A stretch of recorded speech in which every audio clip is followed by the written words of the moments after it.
Hi Uchamari, welcome back to the channel Shipra Mishra. This is Shipra Mishra and I hope you guys are doing fine. So आपका स्वागत करती हूँ आज के इस chapter के अंदर जो कि है द इंटरव्यू, जिसे लिखा है क्रिस्टोफर सिल्वेस्टर ने।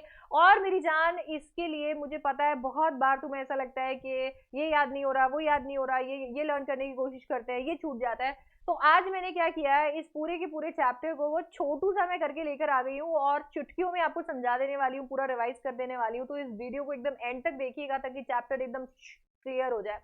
इसके साथ साथ में इसके एकदम फैंटास्टिक नोट्स, ऑसम नोट्स आपको मिल जाएंगे मेरे टेलीग्राम लर्न विद शिप्रा पे, जिसका लिंक मैंने दे दिया डिस्क्रिप्शन बॉक्स और कमेंट सेक्शन में भी। वहां पर आप जाइए, उनमें आपको पूरा इसका डिटेल नोट्स मिल जाएगा, जहां पर एनसीईआरटी ऑथर से लेकर टाइटल, थीम, एनसीईआरटी एक्सप्लेनेशन, बीच के क्वेश्चंस, इसके बाद में आपको नोट्स मिल जाएंगे, समरी मिल जाएगा, कैरेक्टर स्केचेस मिल जाएंगे, प्रीवियस से क्वेश्चंस मिल जाएंगे, एनसीईआरटी क्वेश्चंस मिल जाएंगे, एक्स्ट्रा एमसीक्यूज मिल जाएंगे और इसके एडिशन में वर्कशीट मिल जाएगी और बहुत इंपॉर्टेंट क्वेश्चंस में एक्स्ट्रा बेस्ड एमसीक्यूज भी मिल जाएंगे। तो जाकर उसे चेकआउट करना बिल्कुल मत भूलिएगा। तो चलिए फिर फटाफट से शुरू करते हैं। ये जो चैप्टर है द इंटरव्यू, इसे लिखा है क्रिस्टोफर सिल्वेस्टर ने। तो फटाफट से क्रिस्टोफर सिल्वेस्टर ओपी कर दीजिए चैट बॉक्स के अंदर। और आपको बता देती हूँ कि ये जो चैप्टर है ये एक एक्सर्प्ट है, तो आप इसे पूरा चैप्टर मत समझिएगा, ये सिर्फ एक हिस्सा है और हिस्से को भी दो पार्ट के अंदर डिवाइड किया हुआ है। पहले वाले पार्ट के अंदर हमें क्रिस्टोफर सिल्वेस्टर इंटरव्यूज की इंपॉर्टेंस और बहुत सारे लोगों के थॉट प्रोसेस के बारे में बताते हैं। दूसरे वाले पार्ट के अंदर वो हमें एक एग्जाम्पल देते हैं जिसके थ्रू हमें समझाने की कोशिश करते हैं कि एक्चुअली होता कैसे है। तो पूरे चैप्टर की शुरुआत होती है जब क्रिस्टोफर सिल्वेस्टर हमें बताते हैं कि इंटरव्यू 130 साल पुराना है, अ लिटिल 130 इयर्स ओल्ड। सो 130 साल पुराना है और किस तरीके से एक बहुत ही अच्छा सोर्स बन चुका है सच्चाई का। यार, अगर हम किसी बात को किसी दूसरे पर्सन के थ्रू सुनते हैं तो कभी कभी हम लोगों को केवल एक कह सकते हैं चेहरा जो है सच का वही पता चलता है, हमें ओवरऑल सच्चाई नहीं पता चलती और वो भी बहुत बार मैनिपुलेटेड होती है। इंटरव्यू ये जो प्रॉब्लम है इसे सॉल्व करता है, क्योंकि इंटरव्यू में आप सामने वाले के मुंह से उसकी बात सुनने वाले हो, तो ये एक बहुत ही अच्छा सोर्स होता है सच्चाई का। ये एक ऐसी आर्ट है जिसे प्रैक्टिस करना चाहिए, यहाँ पर ये भी मेंशन्ड है। और इसके साथ में ये भी बोला है कि जितने लोग यहाँ पर इसके पॉजिटिव्स में हैं, बहुत सारे लोग हैं जो कि इंटरव्यू को एक बहुत ही अच्छा प्रोसेस मानते हैं, एक अच्छा मीडियम ऑफ कम्युनिकेशन मानते हैं, वहीं पर बहुत सारे ऐसे लोग भी हैं, बहुत सारे ऐसे सेलिब्रिटीज भी हैं जो कि इसे एक अनवांटेड इंट्रूजन मानते हैं अपनी जिंदगी के अंदर, एक दखल अंदाजी मानते हैं अपनी जिंदगी के अंदर, अपने प्राइवेट लाइफ के अंदर। क्योंकि जब आप एक ऐसे मुकाम पे पहुंच जाते हो जहां पर आप पब्लिक को इन्फ्लुएंस करने लगते हो, दैट मीन्स आप जो भी बोलते हो उसका असर पब्लिक के ऊपर पड़ने लगता है, तो आप हर कुछ नहीं बोल सकते। आप जो भी बोलते हो उसका एक इम्पैक्ट आता है और लोग उसके बेसिस पे आपको जज करते हैं। तो हर कुछ बोलना पॉसिबल नहीं होता है, तो कभी कभी आपको कुछ ऐसा बोलना पड़ता है जिसे जिसे आप सपोर्ट भी नहीं करते हो, और ये चीज के बहुत सारे लोग खिलाफ हैं। एंड दैट इज वाई वो इंटरव्यू के लिए बहुत सारे नेगेटिव पॉइंट्स हमें यहाँ पर बताते हैं। तो कुछ सेलिब्रिटीज के रिएक्शंस यहाँ पर हमें पता चले हैं।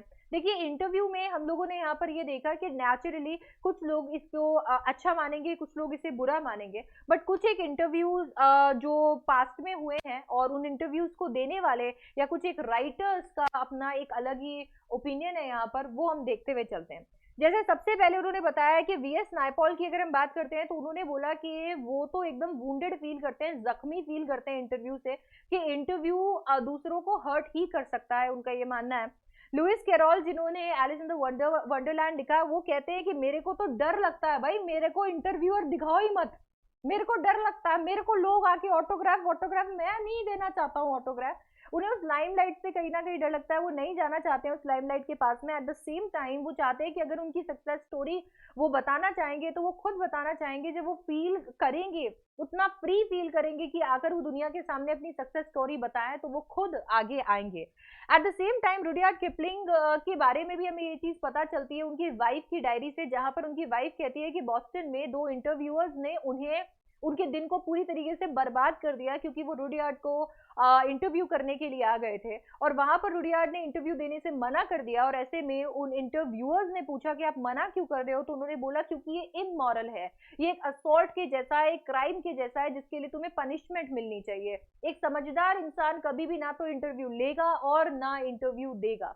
ये जो जिसको वो क्राइम बता रहे हैं, जिसको वो असॉल्ट बता रहे हैं, ये उन्होंने खुद ने भी कमिट किया है। तो जब ये इंटरव्यूअर थे तब उन्हें ये असॉल्ट नहीं लग रहा था, बट जैसे ही उनका इंटरव्यू लेने की बात हुई उन्होंने ये इतना बड़ा क्लेम कर दिया, जो कि एक चीज क्लियर करता है कि जब आप इंटरव्यूअर होते हो, आपको लोगों से सवाल पूछने होते हैं, तो ये इंटरव्यू का प्रोसेस काफी आसान हो जाता है। बट जब वही लाइमलाइट आपके ऊपर आती है और आपको जवाब देने पड़ते हैं, तो ये काफी ज्यादा डिफिकल्ट हो जाता है।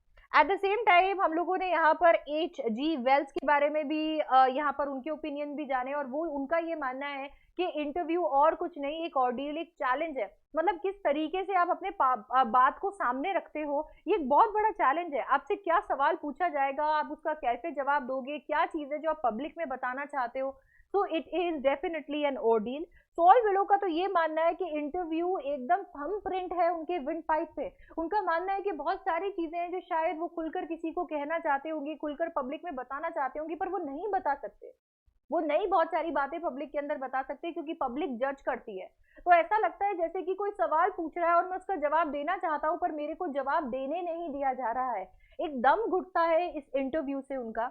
ये सारी चीजें, ये सारे नेगेटिव पॉइंट्स को बताने के बाद में कहीं ना कहीं क्रिस्टोफर सिल्वेस्टर हमें बताते हैं कि ये इंटरव्यू उसके अलावा भी, मतलब इन सब चीजों के बावजूद भी बहुत ज्यादा इंपॉर्टेंट है, क्योंकि एक बहुत ही बड़ा और स्ट्रॉन्ग मीडियम ये है कम्युनिकेशन का। फाइनली वो कोट करते हैं डेनिस ब्रायन को कोट करते हुए वो बोलते हैं कि किस तरीके से हमको जिंदगी में क्या हो रहा है दूसरों की, या इस दुनिया के अंदर क्या हो रहा है, वो कहीं ना कहीं इंटरव्यू से ही पता चलता है। इंटरव्यू का मतलब होता है जब एक इंसान किसी दूसरे इंसान से सवाल पूछता है। अगर एक इंसान दूसरे इंसान से सवाल नहीं पूछेगा, तो हमें पता ही नहीं चलेगा कि इस पूरी दुनिया के अंदर हो क्या रहा है, राइट। तो समवेयर ये सब कुछ जो हमें पता चलता है, वो सब कुछ इंटरव्यू की वजह से है। सॉल विलो तो ये तक कहते हैं कि इंटरव्यूअर के पास में बहुत ज्यादा पावर होती है, और होती है। एक इंटरव्यूअर के पास में बहुत ज्यादा पावर होती है। वो चाहे तो आपको लोगों की नजरों में ऊपर उठा सकता है, ऐसे सवाल पूछकर जो सवाल जिनको जब आप आंसर करेंगे तो लोग आपको आपकी वाहवाही करेंगे। वो चाहे तो आपको लोगों की नजरों में नीचे गिरा सकता है, ऐसे सवाल पूछकर, या ऐसे कुछ पॉइंट्स को टच करके जो कहीं ना कहीं आपको हर्ट करते हो, या हो सकता है कि आपके वर्स्ट बिहेवियर को लोगों के सामने लेकर आए। तो एक इंटरव्यूअर के पास में बहुत ज्यादा ताकत होती है।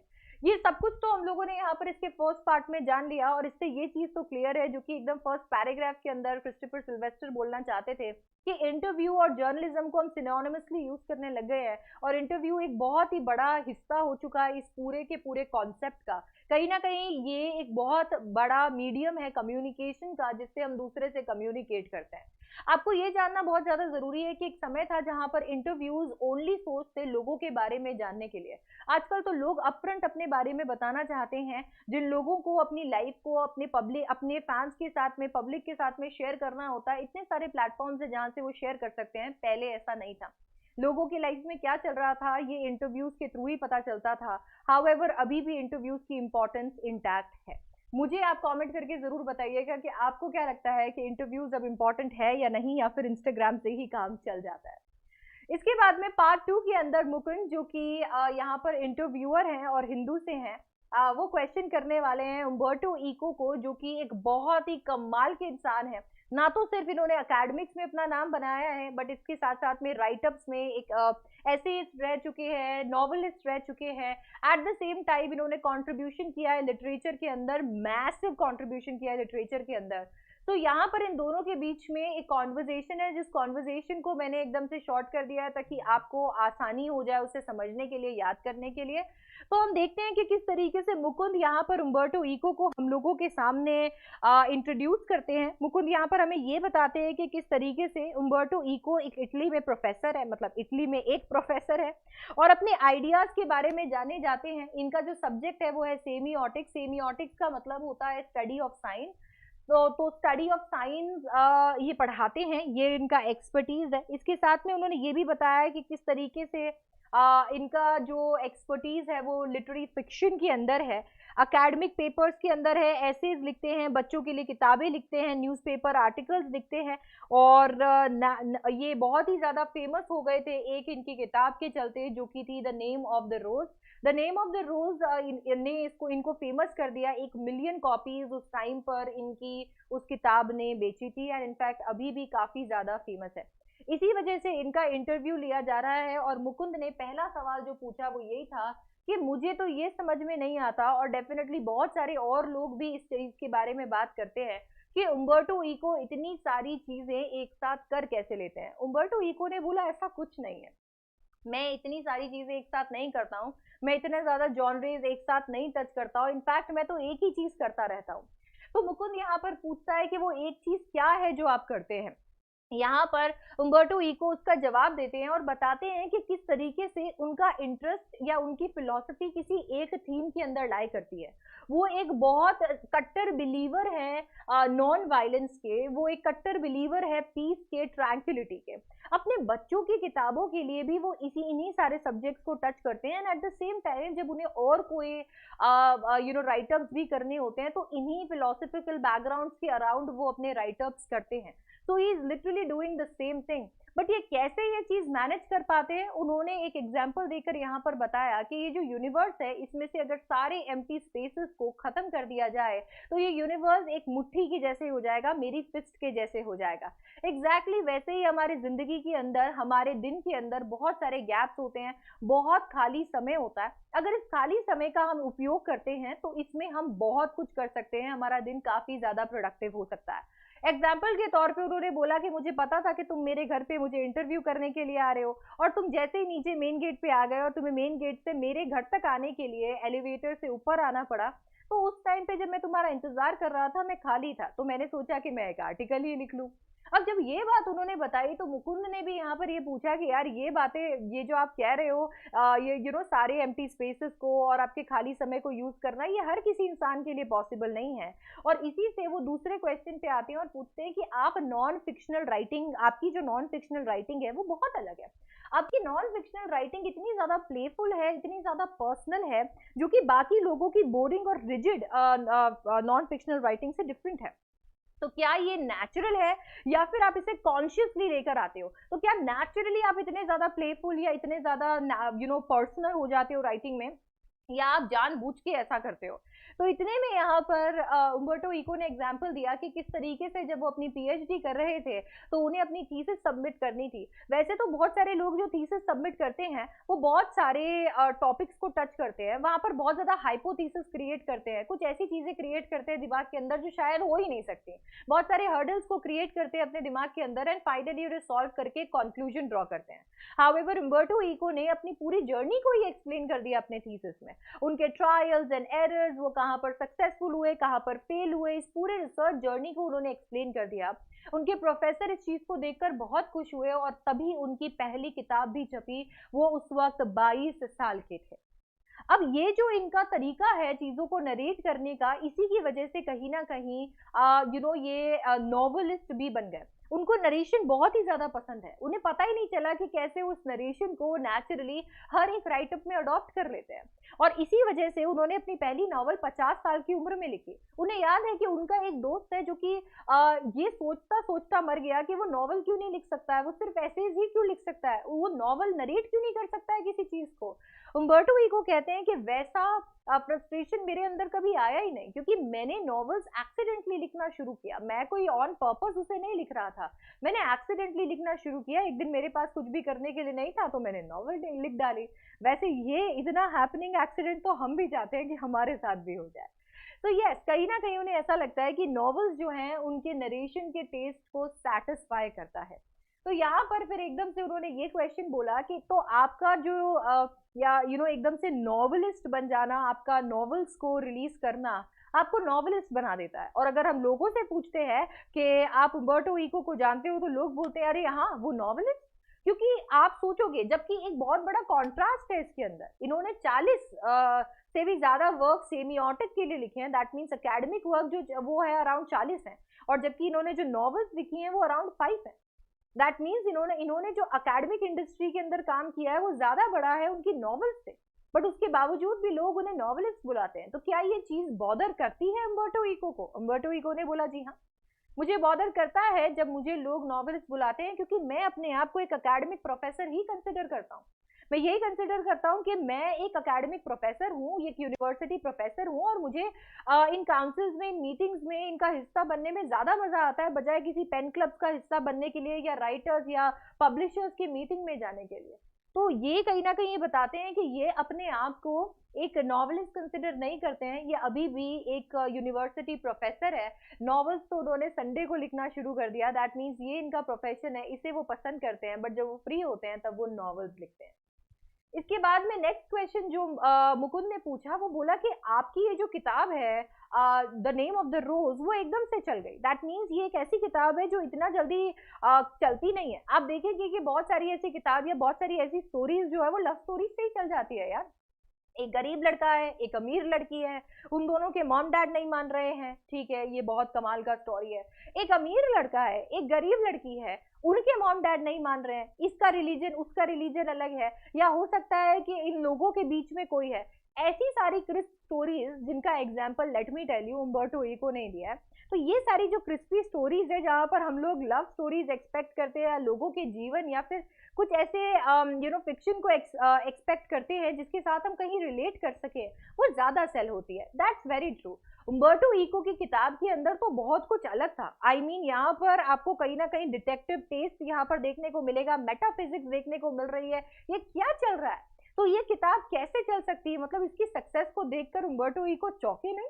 उम्बर्टो इको ने बोला कि मेरे चौंकने का तो पता नहीं, पर जर्नलिस्ट जरूर चौंक गए, क्योंकि जर्नलिस्ट का तो ये मानना होता है कि वही किताब चलेगी जिसके अंदर ये क्रिस्पी स्पाइसी स्टोरी है, जिसमें अमीर गरीब किसी ना किसी तरीके का डिस्क्रिमिनेशन चल रहा है, या कोई कोई दूसरा इंसान आकर मिसअंडरस्टैंडिंग्स क्रिएट कर रहा है, एंड फाइनली एक हैप्पी एंडिंग हो जा रही है। तो लोगों को ये लगता है कि ऐसी किताबें चलती है, पर ऐसा नहीं है यार। लोग भी ऐसी किताबें पढ़ पढ़ के बोर हो चुके हैं, और लोगों को भी चाहिए कि वो कुछ नया पढ़े।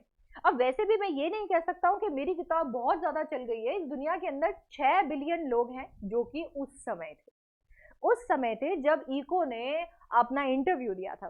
तो बोला कि इस दुनिया के अंदर 6 बिलियन लोग हैं, और उनमें से 10 से 15 मिलियन कॉपीज मेरी किताब ने बेची है। लाइक मेरी किताब की 10 से 15 कॉपीज बिकी है। तो मुझे नहीं लगता कि ये इतना बड़ा कोई मैंने यहाँ पर काम कर दिया, या बहुत बड़ा मार्केट मेरे पास में। ये एक बहुत छोटा सा मार्केट है, बट मैं ये जरूर कह सकता हूँ कि जिन लोगों ने ये कॉपीज खरीदी है, जिन लोगों ने मेरी किताब को खरीदा है, वो लोग काफी डिफरेंट टेस्ट वाले लोग हैं। वो या तो ये चाहते हैं कि ठीक है यार, एक तरीके की किताब पढ़ते पढ़ते बोर हो गए, कुछ नया ट्राई किया जाए, या फिर उन्हें इजी एक्सपीरियंसेस पसंद नहीं है, उन्हें डिफिकल्ट राइटिंग पसंद है, उन्हें चाहिए कि राइटर उन्हें हर मोड़ पे चैलेंज करे, ऐसा राइटअप वो पढ़ना चाहते हैं, and that's how it work. इसके बाद में अगेन उन्होंने यहाँ पर लास्ट क्वेश्चन पूछा, बोला कि आपके इस पूरे बुक के अंदर मेडिवल हिस्ट्री जो है ये उससे रिलेटेड है। अब क्योंकि ये मेडिवल हिस्ट्री से रिलेटेड है, तो आपको नहीं लगता कि ये मेडिवल हिस्ट्री की वजह से किताब चल गई है?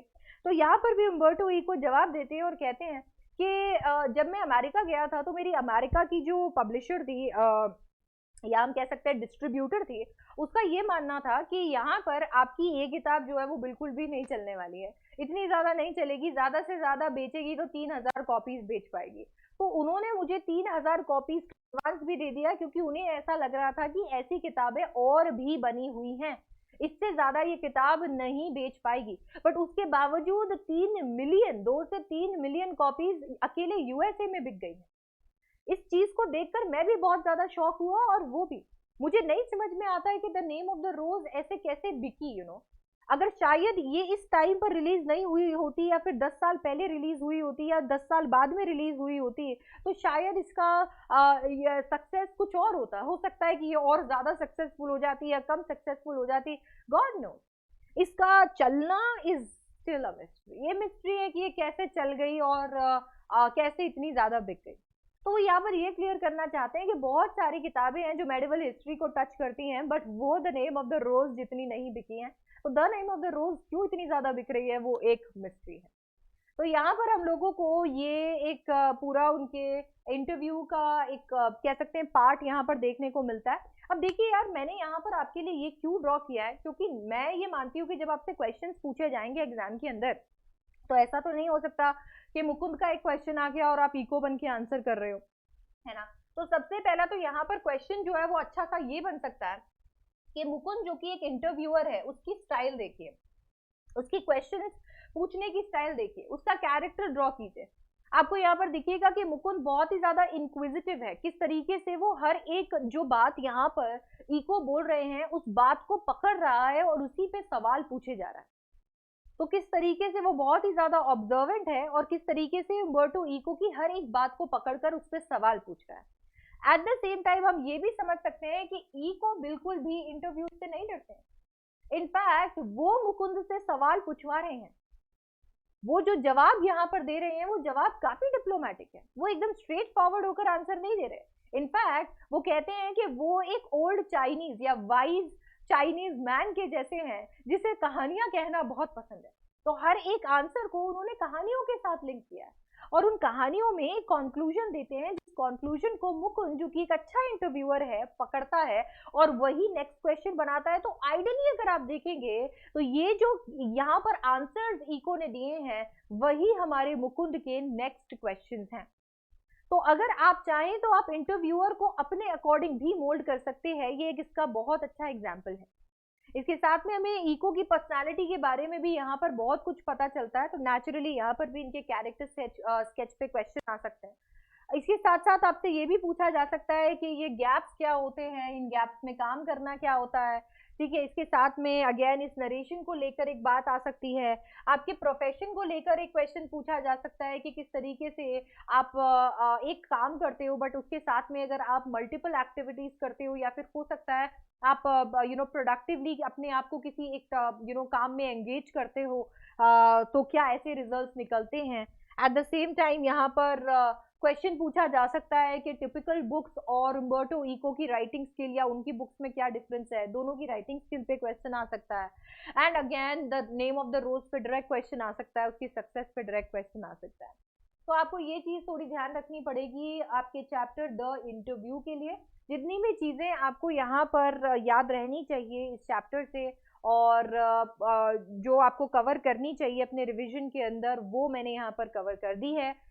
यहाँ पर आपके लिए कुछ ट्रिगर्स जो हैं वो क्रिएट कर दिए हैं जो आपको याद दिलाते रहेंगे कि एग्जैक्टली कब क्या क्वेश्चन पूछा और उसका क्या जवाब जो है आया। एट द सेम टाइम यहाँ पर भी हमने फर्स्ट पार्ट को पूरा सॉर्ट कर दिया है और यहाँ पर ये भी देख लिया है कि किस इंसान का क्या मानना था, अपने आंसर्स में इसको इंक्लूड करना बहुत जरूरी है अपने पॉजिटिव्स और नेगेटिव्स के लिए। पॉजिटिव्स और नेगेटिव्स वाला क्वेश्चन भी यहाँ पर आ सकता है। तो इसके साथ में मैंने आपको कंप्लीट करवा दिया है आपका चैप्टर द इंटरव्यू जिसे लिखा है क्रिस्टोफर सिल्वेस्टर ने, और मैंने कोशिश की है कि मैं प्रॉपर तरीके से आपको नरेट कर पाऊँ, एट द सेम टाइम आपको चैप्टर अच्छे से समझ में आ जाए। अगर आपको लगता है कि मैंने आपके टाइम के साथ जस्टिस की है तो प्लीज चैनल को सब्सक्राइब कर दीजिएगा, ऑल्सो वीडियो को लाइक करके अपने दोस्तों के साथ शेयर कीजिएगा। आपको बता देती हूँ कि आपको इस चैप्टर के नोट्स जो है वो मिल जाएंगे मेरे टेलीग्राम लर्न विद शिप्रा पे, और वहां से इसे डाउनलोड करना मत भूलिएगा। ऑल्सो अगर आपको ये वाले नोट्स भी चाहिए, मतलब ये मैंने सिर्फ इसलिए लिखे थे ताकि मैं आपको बता सकूं कि ट्रिगर वर्ड्स कैसे काम करते हैं, बट अगर आपको ये भी चाहिए तो मैं ये भी लर्न विद शिप्रा पे डाल दूंगी। मेरे को एक बार कमेंट सेक्शन में बता देना क्योंकि मैं टेलीग्राम को स्पैम नहीं करना चाहती हूँ। So I'll see you in the next one. Thank you so much for watching this video. I'll see you. Bye bye. Take care. Don't forget to like, share and subscribe. I love you guys.